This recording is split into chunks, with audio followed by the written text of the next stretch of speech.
नमस्कार शेतकरी मित्रांनो, मी शेतकरी ह्या यूट्यूब चॅनलमध्ये आपलं मनापासून स्वागत आहे.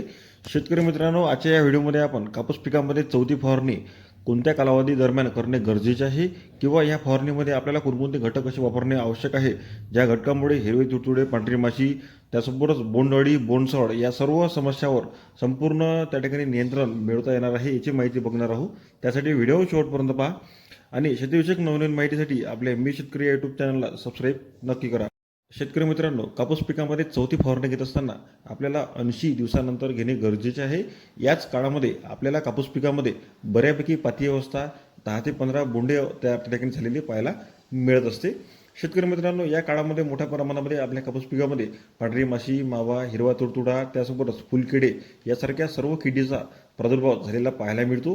या सर्व किडीवर नियंत्रण मिळवण्यासाठी आपल्याला या फवारणीमध्ये चांगले दर्जेदार कीटकनाशक वापर करणे आवश्यक आहे. तर आता चांगल्या दर्जाचे कीटकनाशक वापर करत असताना आपण SLR 525 या कीटकनाशकाचा या फवारणीमध्ये नक्कीच वापर करू शकता. याचा वापर करत असताना आपला जो काही 15 लिटरचा पंप आहे, त्या 15 लिटरच्या पंपासाठी आपण 25 मिली घेणे किंवा शेतकरी मित्रांनो, आपण या सर्व किडीवर नियंत्रण मिळवण्यासाठी रोनफेन यासुद्धा कीटकनाशकाचा वापर त्यामध्ये करू शकता. याचा वापर करत असताना आपल्या 15 लिटर पंपासाठी आपल्याला 25 मिली हे प्रमाण घेऊन फवारणी करायची आहे. हे झालं शेतकरी मित्रांनो पांढरी माशी, मावा, तुडतुडे यासारख्या रस शोषणाऱ्या किडीवर नियंत्रण मिळवण्यासाठी कीटकनाशक. त्यानंतर शेतकरी मित्रांनो, आपल्याला आपल्या कापूस पिकामध्ये जे काही बोंडअळी येणार आहे किंवा बोंडअळीचे नियंत्रण त्या ठिकाणी आपल्याला करणे आवश्यक आहे. तर ते नियंत्रण करण्यासाठी आपल्याला धानुका कंपनीचे धानुसान या आंतरप्रवाही कीटकनाशकाचा त्यामध्ये वापर करणे गरजेचे आहे. तर याचा वापर करत असताना आपला जो काही 15 लिटरचा पंप आहे, त्या पंपासाठी आपण 30 मिली घेणे आवश्यक आहे. किंवा शेतकरी मित्रांनो, आपण नागार्जुन कंपनीचं प्रोफेक्ट सुपर यासुद्धा कीटकनाशकाचा बोंडअळीवर नियंत्रण मिळवण्यासाठी वापर करू शकता.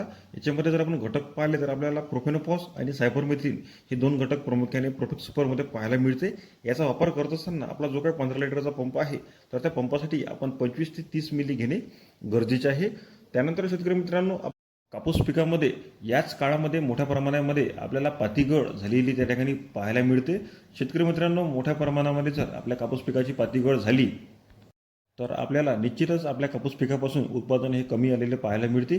तर आता पातीगळ 100% थांबवण्यासाठी आणि पातीचे संपूर्ण रूपांतर बोंडामध्ये होण्यासाठी आपल्याला या फवारणीमध्ये बोरान या अन्नद्रव्याचा वापर करणे अत्यंत आवश्यक आहे. शेतकरी मित्रांनो, बोरानचा जर आपण या फवारणीमध्ये समावेश केला किंवा फवारणी जर आपण याची केली तर आपल्याला 100% पातीचे रूपांतर हे बोंडामध्ये झालेले पाहायला मिळणार आहे.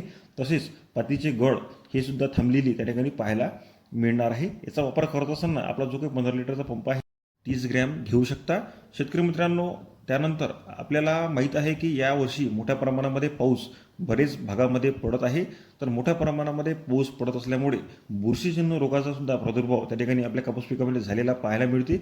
बुरशीजन्य रोगामुळे सुद्धा आपल्याला कापूस पिकाची पातीगळ झालेली पाहायला मिळते. तर आता बुरशीजन्य रोगावर 100% नियंत्रण त्या ठिकाणी मिळवण्यासाठी आपल्याला या फवारणीमध्ये चांगल्या दर्जाचे बुरशीनाशक त्या ठिकाणी वापर करणे आवश्यक आहे. तर आता चांगल्या दर्जाचे बुरशीनाशक वापर करत असताना आपण अँट्राकॉल या बुरशीनाशकाचा नक्कीच या फवारणीमध्ये वापर करू शकता.